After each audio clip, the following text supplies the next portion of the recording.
എവിടെ പോവാനേട്ടാ? പൊള്ളാച്ചിയിൽ. Hello, good morning.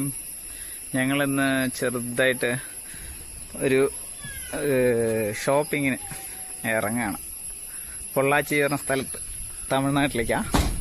അടുത്ത് തന്നെയാ, വലിയ ദൂരമില്ല. ഒരു 30 കിലോമീറ്റർ പോയിട്ട് അരി സാധനങ്ങൾ, പിന്നെ ഡ്രസ്സ്, അങ്ങനത്തെ ചെറിയ ഐറ്റംസുകളൊക്കെ ഒന്ന് വാങ്ങാനേ. അപ്പോൾ മിനിയാണ് ഇന്ന് ഡ്രൈവിങ്. ഓക്കെ. തനുകുട്ടി, തനു എവിടേക്കാ? പൊള്ളാച്ചിക്ക് വരുന്നുണ്ടോ തനു? ഓക്കെ. അങ്ങനെ ഞങ്ങൾ സ്റ്റാർട്ട് ചെയ്തു കേട്ടോ. ഇതാ എൻ്റെ വീടെത്താറായി. ജസ്റ്റ് ഒന്ന് വീട്ടിലും കൂടി കയറിയിട്ട് പോവാമെന്ന് വിചാരിച്ചു. ഏട്ടൻ അമ്മയെ കണ്ടിട്ടില്ല വന്ന ശേഷം.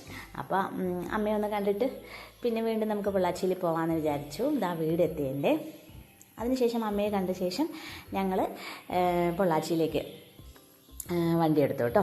അപ്പം എന്താ, ഇതിപ്പോൾ മീനാക്ഷിപുരം ടൗണാണ് കേട്ടോ. അവിടെ ചെറിയ ബ്ലോക്കൊക്കെ ഉണ്ടായിരുന്നു. അപ്പോൾ ഏട്ടൻ അങ്ങനെ വണ്ടി നിർത്തിയിരിക്കുകയാണേ.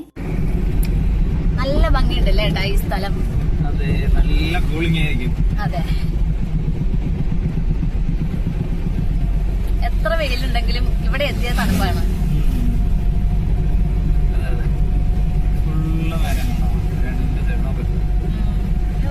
നല്ല രസമുണ്ട്. പുളിമരം പൂളാ.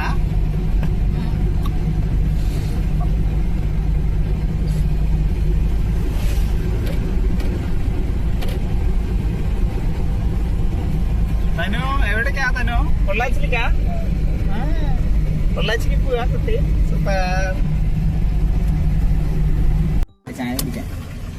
ചായ വേണോ തനു? എനിക്ക് അങ്ങനെ ചായ കുടിക്കാമെന്ന് വിചാരിച്ചിട്ട് ഞങ്ങൾ അവിടെ നിന്ന് ഇറങ്ങി. ഏട്ടൻ തനിക്കുട്ടി എടുത്ത് പോവാണ് കേട്ടോ. ഞങ്ങളെന്നും ഈ റൂട്ടിൽ വരുമ്പം ഇവിടെ നിന്ന് ചായ കുടിക്കാറുണ്ട് കേട്ടോ. നല്ല ചായയാണ്. ചില ചായ നല്ല ടേസ്റ്റ് ഉണ്ടാവും. അതെന്താണെന്നൊന്നും എനിക്കറിയില്ല, പക്ഷെ നല്ല ടേസ്റ്റ് ഉണ്ടാവും. ഞങ്ങൾക്ക് രണ്ടാൾക്കും ഇങ്ങനെ ചായയൊക്കെ കുടിക്കാൻ ഇഷ്ടമാണ്. അപ്പം അതുകൊണ്ട് അങ്ങനെ ചായ കുടിച്ചുകൊണ്ടിരിക്കുകയാണ് കേട്ടോ. തനിക്കുട്ടിക്ക് പഴംപൊരിയും സമൂസയും എല്ലാം മേടിച്ച് കൊടുത്തിട്ടുണ്ടായിരുന്നു.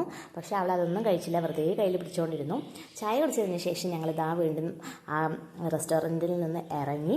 പഴംപൊരി ഞാൻ കയ്യിലെടുത്തു കേട്ടോ, കാര്യം അവൾ കഴിച്ചിട്ടുണ്ടായിരുന്നില്ല. അപ്പോൾ വേണമെങ്കിൽ കൊടുക്കാം എന്ന് വിചാരിച്ച് ഞാനത് എടുത്ത് പിടിച്ച് നിൽക്കുമായിരുന്നു. അങ്ങനെ ഇതാ നമ്മുടെ KTM സ്റ്റോർ എത്തി കേട്ടോ. ഇതൊരു ഹോൾസെയിൽ ഷോപ്പാണ്. അപ്പം അത്യാവശ്യം കുറച്ച് നമുക്ക് വില കുറവിൽ കിട്ടും, നല്ല ക്വാളിറ്റി ഐറ്റംസ് കിട്ടുകയും ചെയ്യും. അപ്പോൾ അതായിരുന്നു ഉദ്ദേശം. ഏട്ടൻ ഉണ്ടാകുമ്പം നമ്മൾ ഇവിടെ പൊള്ളാച്ചിയിൽ വന്നിട്ട് വാങ്ങിക്കാറുണ്ട് കേട്ടോ. കണ്ടില്ലേ, നിറയെ ഡിഫറെൻറ്റ് ടൈപ്സ് ഓഫ് അരിയുണ്ട്. പക്ഷേ ഇതിൽ ഏതാ വാങ്ങേണ്ടത് എന്നൊന്നും എനിക്ക് വലിയ നിശ്ചയമില്ല. എന്നാലും എനിക്ക് അപ്പം ഇഷ്ടപ്പെട്ട അരി ഞാൻ മേടിക്കും. ഏട്ടന് വലിയ ധാരണയില്ലാത്തതുകൊണ്ട് ഏട്ടനും അത് ഓക്കെ എന്ന് പറയും. ഇന്നേ വരെ വലിയ പ്രശ്നമൊന്നും ഉണ്ടായിട്ടില്ല കേട്ടോ. അങ്ങനെ ഞങ്ങൾ എല്ലാ സാധനവും ഓർഡർ ചെയ്തിട്ട് ഞാൻ മേടിക്കാൻ നിൽക്കുകയാണ് കേട്ടോ. അങ്ങനെ സാധനങ്ങളൊക്കെ മേടിച്ചിട്ട് ഞാനും തനിക്കുട്ടിയും കാറിൽ വന്നിരുന്നു കേട്ടോ.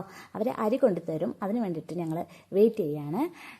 അതിനുശേഷം ഞങ്ങൾ പതിയെ വീട്ടിലേക്ക് പോവുകയാണ് ചെയ്തത് കേട്ടോ. അപ്പോൾ ഇത്രയേ ഉള്ളൂ ഇന്നത്തെ വീഡിയോ. നെക്സ്റ്റ് വീഡിയോ ആയിട്ട് നമുക്ക് വീണ്ടും കാണാം. അതുവരേക്കും ബൈ ബൈ. അതിനു മുമ്പ് നമ്മുടെ ചാനൽ എല്ലാവരും ഒന്ന് സബ്സ്ക്രൈബ് ചെയ്യണം, നമ്മളെ സപ്പോർട്ട് ചെയ്യണം കേട്ടോ. എന്നാൽ മാത്രമേ നമുക്ക് മുന്നോട്ട് പോകാൻ പറ്റുള്ളൂ. ഞങ്ങളുടെ കുഞ്ഞു കുഞ്ഞു വിശേഷങ്ങൾ നിങ്ങളുമായിട്ട് ഷെയർ ചെയ്യാൻ പറ്റുള്ളൂ. അപ്പോൾ അതിന് വേണ്ടിയിട്ട് നിങ്ങളെല്ലാവരും ഞങ്ങളെ സപ്പോർട്ട് ചെയ്യണം. ഓക്കെ.